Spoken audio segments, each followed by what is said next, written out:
ये 2002 में 4 में ना मोदी पे इतने केस थे ना, इतने 2002 गोधरा कांड। हाँ। और है ना मोदी को ना ये अमेरिका में घुसने नहीं देते थे। जब ये योगी पे केस चल रहे थे, जैसे ही नेता बना इस पे सारे केस हट गए।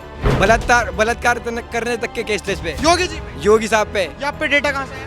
मैंने देखा है, मैं पढ़ता हूँ इसलिए मैं आपको मैं बता रहा हूँ। हरियाणा में आएगी खाली कांग्रेस, कांग्रेस आएगी। वो गलती से आ गई। वो दंगे उंगे वो कहते ना बीच में सीमा मामला गड़बड़ा गया ना, कांग्रेस आएगी। और हम कह रहे हैं सोहेल, मोदी ने काम क्या करा मैं गिनवाऊं? बताइए। ट्रेन बेच दी, बेच दी, मेट्रो बेच दी, बेच दी, बैंक बेच दी, बेच दी। सब कुछ बेच दिया, देश बेच दिया, लाल किले बेच दिया यार। नमस्कार, मैं आकाश कुमार और आप देख रहे हैं सूचना तंत्र। जिस तरीके से हरियाणा में दो पहलवान विनेश फोगाट और बजरंग पुनिया कांग्रेस में ज्वाइन हो चुके हैं, अब लोगों का कहना यह है कि शायद बीजेपी की मुश्किलें बढ़ चुकी हैं। देखना यह है कि कांग्रेस जीतेगी या बीजेपी। फिलहाल हम जनता से जानेंगे कि उनकी क्या राय है। 70 साल का जो मुद्दा रहा है, इस चीज़ से कोई डिनाई नहीं कर सकता है कि कांग्रेस का इसमें योगदान बहुत ज़्यादा रहा है, क्योंकि जितने भी रहे हैं वो सही रहे। लेकिन जो बीजेपी का जो कार्यकाल रहा 7-8 साल में, वो उन पर थोड़ा भारी पड़ा है। क्योंकि बीजेपी के राज्य में 3 चीज़ें बहुत इंपॉर्टेंट रही है। सबसे पहला चीज़ हुआ है कि देश का development, that is very important. आपके इंडस्ट्री में इंडस्ट्रियलाइजेशन आया। अभी आपको पता है चाइना के साथ जो हो रहा है, चाइना की सारी इंडस्ट्री उठ करके आपके इंडिया की तरफ में आ रही है। आपने वो फैसिलिटीज़ आप देने जा रहे हैं ताकि चाइना की जितनी भी इंडस्ट्री है यहाँ पे आए। जॉब का मुद्दा। दूसरा बात है, बीजेपी को एक कॉमनल फॉर्म में देखा जाता है। जहीं भी बीजेपी पार्टी को कॉमनल फॉर्म में देखा जाता है। कांग्रेस के साइड में भी वैसे नेता रहे हैं जो कॉमनल एजेंडा को उन लोगों ने आगे बढ़ाया हुआ है। बीजेपी में भी कुछ नेता ऐसे हैं जो कॉमनल एजेंडा को आगे बढ़ाया हुआ है। लेकिन जब तक अभी बीजेपी की सरकार रही है, आप देखेंगे बीजेपी के किसी भी बड़े नेता का कोई भी गलत स्टेटमेंट नहीं रहा है। उसमें केस चल रहे हैं सब पे, A to Z पे। योगी पे चल रहे हैं, मोदी पे चल रहे हैं।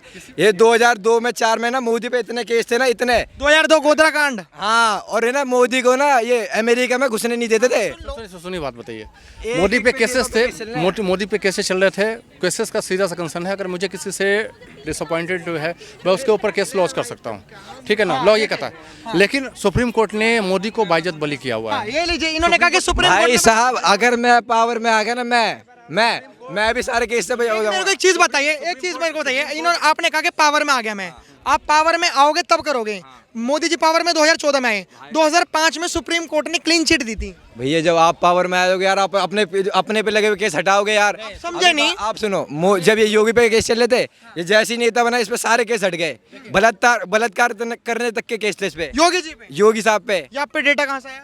मैंने देखा है, मैं पढ़ता हूँ इसलिए मैं आपको बता रहा हूँ। आप पे डेटा अरे कहाँ से मैं है? योगी जी पे वो यार भाई, इंसान को नॉलेज होती बहुत है। बड़ी बात बोली। मैं लोकपालिका, लोकतंत्र और न्यायपालिका, न्यायतंत्र। भाई बहुत अच्छी है। नहीं, अब आओ ऐसा। लोकतंत्र, सुनिए मेरी बात समझिए। लोकतंत्र और न्यायपालिका, ये दोनों अलग अलग चीज़ें हैं। न्यायपालिका से ऊपर कभी लोकतंत्र नहीं हो सकता। न्यायपालिका को हमारे संविधान में लोकतंत्र से ऊपर रखा गया है। जब न्यायपालिका ने मोदी को क्लीन चिट दिया, मतलब वो बेकसूर है। अब एक बात समझिए, 2000, अभी ये तो खैर कॉमनल बातें हो जाएंगी कि अगर मैं 2002 को, क्योंकि जितनी पृष्ठभूमि मुझे मालूम है शायद किसी को मालूम नहीं होगा। चलो कोई नहीं, फुर्सत में मिलेंगे। मेरे को एक चीज बताइए, इतना अच्छा डिबेट करते हैं। मेरे को आप एक बात बताइए। आपने बिल्कुल सही बोला, लेकिन अब ये बताइए, हरियाणा में रिपीट कर रही है सरकारें? नहीं, मैं बता रहा हूँ, हरियाणा में आएगी खाली कांग्रेस, कांग्रेस आएगी। वो गलती से आ गई। वो दंगे उंगे वो कहते ना बीच में सीमा मामला गड़बड़ा गया ना, कांग्रेस आएगी। और हम कह रहे हैं सोहेल, मैं कह रहा हूँ भैया आएगी। मैं कह रहा हूँ भाई, ये कह रहा हूँ काफी दूर है यहाँ से हमारा, जहाँ पर हमको जाना है। टाइम होगा ज्यादा, और टाइम और हमारे घर वाले चिंता कर रहे होंगे काफी ज्यादा मार लगाएंगे, इसलिए हमको जाना पड़ेगा। अरे सबको पता है यार, पब्लिक का ब्रेन वॉश करते हैं ये। चलिए अब जवाब ले लेते हैं। क्या आपको लगता है बीजेपी वाले ब्रेन वॉश करते हैं? मैं इन सब चीज़ों को नहीं मानता। कहीं ब्रेन वॉश है? आपने जो भाषण दिया, कितनी साल की उम्र है? मैं 20 साल का। 20 साल में अभी आपने दुनिया क्या देखी है? 38 साल की उम्र में मैं तो कह रहा हूँ कि अभी बहुत आप नु कह रहे हैं बीजेपी ने बहुत काम कराए। मेवात में मुझे 3 काम गिनवा दो बीजेपी के। मेवात में पर्टिकुलर विधानसभा में तो वो नहीं जानेंगे ना, आप देश में बोलिए, देश में क्या काम? नहीं, मेवात में भी तो पिछले साल हुआ था। बात मैं क्या कह रहा हूँ आपसे, ये रहते बनारस। मेरी बात समझिए, मैं जिस जगह पे खड़ा हूँ, सिर्फ काम ही देख रहा है ना बीजेपी। मैं जिस जगह पे खड़ा हूँ, मोदी का काम देखना, ये आपका इंडिया गेट ही उसका उदाहरण है। देखो ये काम ही दिखा रहे हैं। जिस जगह पे खड़ा हूँ ना, वही डेवलपमेंट आपको दिखा रहा है। सेंट्रल विस्टा का प्रोजेक्ट, सेंट्रल विस्टा का प्रोजेक्ट देख लीजिए, आप अंडरपास देख लीजिए, आप आने वाला प्रोजेक्ट देख लीजिए। वो आपका एक कोई मतलब ही नहीं है। जहाँ पे पब्लिक रहती है वहाँ पे जाके देखो ना यार, वहाँ पे बाढ़ आ रहे हैं, सुनामी आ रही, कोई देखने वाला नहीं आ रहा। इसे क्या इधर का आप खुद बताओ, इधर पब्लिक रहती है? यार जहाँ पे बिजली नहीं आ रही, जहाँ पे वो नहीं आ रहा पानी, वहाँ पे देखो ना कि डेवलप कितना हुआ। तो इसकी जिम्मेदारी सरकार लेगी। ये हम यहाँ बादल फट जाए, पानी बह जाए, पूरे लोग बह जाए, तो उसकी जिम्मेदारी सरकार लेगी। हाँ, सुरक्षा दे सकती है, फोर्स लगा सकती है, एनडीआरएफ लगा सकती है, हर चीज़ खाने पीने की मुहैया करा सकती है। अब कर हर एक चीज़ कैसे दे देगी?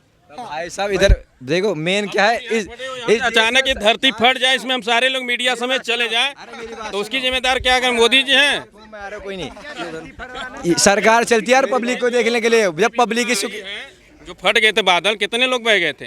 पूरी सेना से लेके एनडीआरएफ तक लगे थे, लोगों को खाना से लेके पीना तक मुहैया कराया जा रहा था। अच्छा, एक बात बताता हूँ, अभी राहुल गांधी वायनाड से सांसद थे, ठीक है।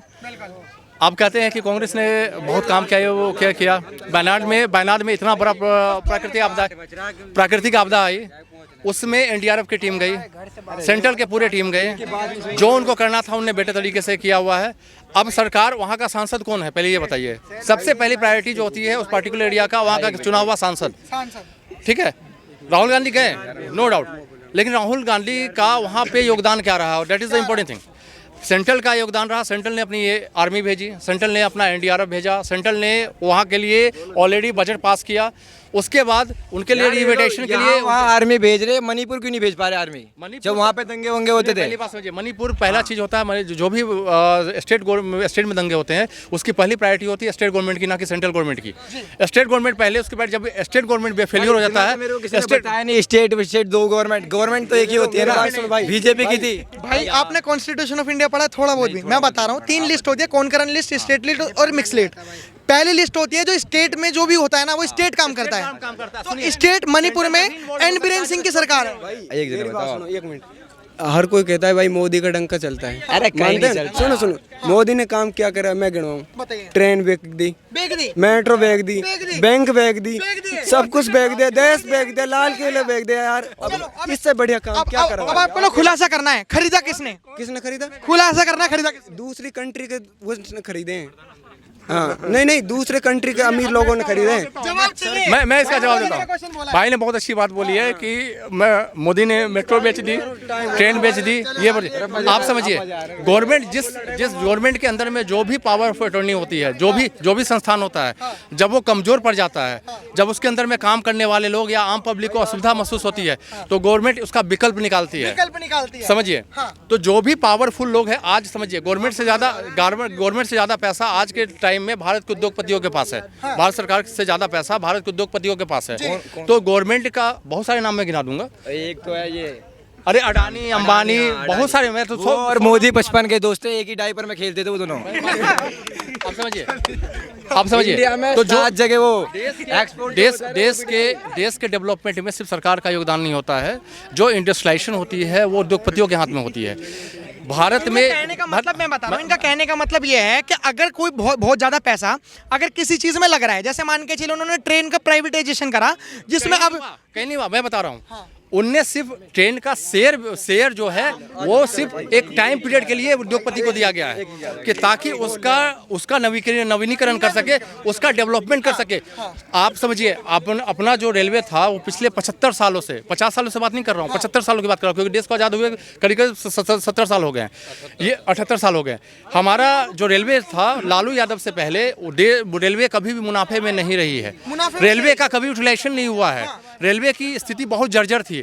आज रेलवे के ट्रेन चेंज हो रहे हैं, आप जो के एक्सीडेंट हो रहे हैं, लोग मर रहे हैं, गायब कर रहे हैं, इतने लोग मर रहे हैं।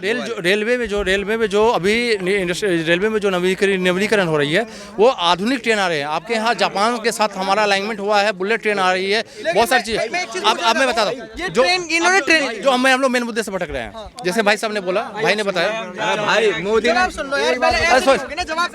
सुनो, नहीं सोहेल को जो चीजें मालूम है वो अपनी जगह पे सही है, लेकिन मेरा फर्ज बनता है उसको सही चीज बताना। अब हमारे सवाल सुनिए। मोदी ने पता अब क्या डेवलप करा है? इंडिया में 7 एयरपोर्ट थे, इन सब की बिडिंग होती है। इंडिया में 7 एयरपोर्ट बिडिंग होती है, ये सारे जीतते। वो तुम्हारे कौन है भाई, वो अडानी साहब, वो जीतते हैं। इतना डेवलप हुआ है 60 साल में, मतलब इतना डेवलप नहीं हुआ है। इंडिया में 7 एयरपोर्ट बिडिंग होती है, वो होते बिडिंग, सारे कौन जीतते हैं? वो कौन साहब है, एक बात समझिए, अडानी साहब, इतना डेवलप हुआ और मेरे को घर जाना है, मेरी मम्मी अब आप मारेगी। समझते हैं कांग्रेस। अरे सोहेल 2 मिनट रुक जाओ यार, 2 मिनट। लेकिन मैं एक चलो बाय। लेकिन आपको भी लगता है कि मैम इन्होंने जो बोला देश बेच दिया, देश, एक मिनट, हाँ बोलिए। मैं बहुत इंपॉर्टेंट चीज बता रहा हूँ। 70 साल का कांग्रेस, 70 साल का कांग्रेस, 8 साल की बीजेपी, 70 साल के पहले लोगों के पास छत नहीं होते थे। पहली बात समझिए, इनने हाउसिंग स्कीम अपनाई, हाउसिंग स्कीम लेकर के आए, लोगों के घर बनने स्टार्ट हुए, 2.5-3 लाख रुपए लोगों को घर बनाने के लिए दिए गए। लोगों के पास राशन नहीं होता था, आज राशन के लाइन में कौन खड़े हैं? पहला इंपॉर्टेंट थिंग बताइए, राशन के लाइन। आपको पता है हमारे पास वर्ल्ड का 3rd स्टोरेज भंडार है अभी के टाइम में राशन के मामले में। सबसे ज़्यादा भंडार यूक्रेन रशिया के पास था, यूएस से ज़्यादा भंडार हम लोगों ने अभी अनाज का रखा हुआ है। यूएस को हमने पीछे छोड़ दिया। वो अनाज जो पहले सड़ते थे, किसी को मिलते नहीं थे, लाखों टन अनाज सड़ होते थे, उसका विकल्प निकाला बीजेपी गवर्नमेंट ने। किसको दे रहे हैं? कौन लाइन में खड़ा हो रहा है? जनता खड़ा हो रहा है। परसेंटेज कहाँ पे है? किसको कौन लाइन में खड़ा हो रहा है? चलिए पूछते हैं, पहले पूछते चीज। हैं। अब आपको भी लगता है? दूसरी चीज बता रहा हूँ। जैसे ये बोल रहे हैं कि रेलवे बेच दिया, कौन सी रेलवे, किसको बेचा? किसी को पता भी, किसको वो कह रहे देश बेच दिया। कहीं नहीं बिका भाई, देश का नवीनीकरण। अरे भाई जो रेलवे गर्त में जा रही थी, रेलवे की स्थिति जंजर हो रही थी, उसको परसेंटेज दिया औद्योगिकरण के हाथ में, उसका नवीनीकरण हुआ। जिसके पास उद्योगपतियों के पास पैसा था उनको दिया गया कि भाई आप हमारे रेलवे का हिस्सा लीजिए, उसको दुरुस्त कीजिए। लोग, आप समझिए, रेलवे गवर्नमेंट के पास इतने पैसे नहीं है कि पूरे रेलवे को के प्रोजेक्ट को सही कर दे। वो जो पैसे हैं वो हमारे उद्योगपति के हाथ में है, उसको पार्टनरशिप में लेकर के इसको बेच नहीं रही है। बोले हमारे साथ मिलकर काम कीजिए, जो प्रॉफिट होगा कुछ हिस्सा आप लीजिए, कुछ हिस्सा हमारे देश की भी डेवलपमेंट में लगाइए। देश के डेवलपमेंट में। अब सर ये बताइए, आपने देखा कि जो पहलवान को जानते हो, विनेश फोगाट बजरंग पुनिया, नहीं जानता हूँ। आप कहाँ से हैं? जिला हरदोई, यूपी। यूपी। हरियाणा में जैसे आपने उनको ब्रजभूषण सिंह को तो जानते हैं आप? नहीं, मैं बता रहा हूँ, 2 पहलवान हैं जो हरियाणा में हैं, उन्होंने कांग्रेस ज्वाइन कर ली और अब हरियाणा के इलेक्शन भी है। आपको क्या लग रहा है, हरियाणा में बीजेपी जीतेगी नहीं जीतेगी? हरियाणा में बीजेपी नहीं जीतेगी। नहीं जीतेगी। कारण क्या है ऐसे? कारण है ऐसा, मैं यूपी का हूँ, हरदोई जिला है यूपी का। गोपावा विधानसभा में एमएलए श्याम प्रकाश जी के साथ हैं, वो बीजेपी सवाल मेरा ये, काम करा है नहीं करा किसने? मोदी ने। सवाल मेरे जिले का पूछो, मैं बताऊँ। सवाल ये है कि देश को आप देख रहे हो, यूपी का नाम क्या है? मेरा नाम पूरा शरीफ अहमद है। शरीफ अहमद। आपको लग रहा है कि पूरे देश में काम हुआ है नहीं हुआ? काम तो हुआ है देश में, हुआ है। हम मगर संतुष्टि नहीं है। संतुष्टि बता दो कैसे मिलेगी हमारे कैमरे में? हाँ? खुल के बोलो। संतुष्टि राहुल गांधी से मिलेगी। राहुल गांधी क्या है सर राहुल गांधी जी में जो मोदी जी में नहीं है? हम लोगों को उम्मीद है राहुल गांधी से। उम्मीद? जी, तो वो मैं उम्मीद जानना चाह रहा हूँ। उम्मीद हो जो इसी 24 में दिया, 24 में लोकसभा। नहीं, लोकसभा के। हाँ, तो आपको लग रहा है कि मतलब उम्मीद है राहुल गांधी से? उम्मीद, राहुल गांधी से उम्मीद है। लेकिन वो कह रहे हैं राहुल गांधी तो अभी मैच्योर, लोग कह रहे हैं कि राहुल गांधी तो अभी मैच्योर ही नहीं हुए।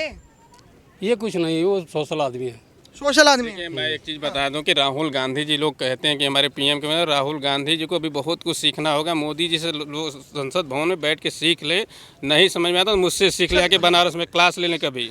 नेतागिरी के साथ, मैं नेताओं के साथ 20 साल से काम कर रहा हूँ। पहले मैं कांग्रेस के साथ था, पहले सपा के साथ था, मैं एक सिर्फ उनके साथ काम किया था। लेकिन मेरा सपोर्टर तो जो था, मैं लाइक करता हूँ अपने मोदी जी, अमित शाह, योगी जी। उत्तर प्रदेश की आज माता बहन बेटियाँ सब सुरक्षित है।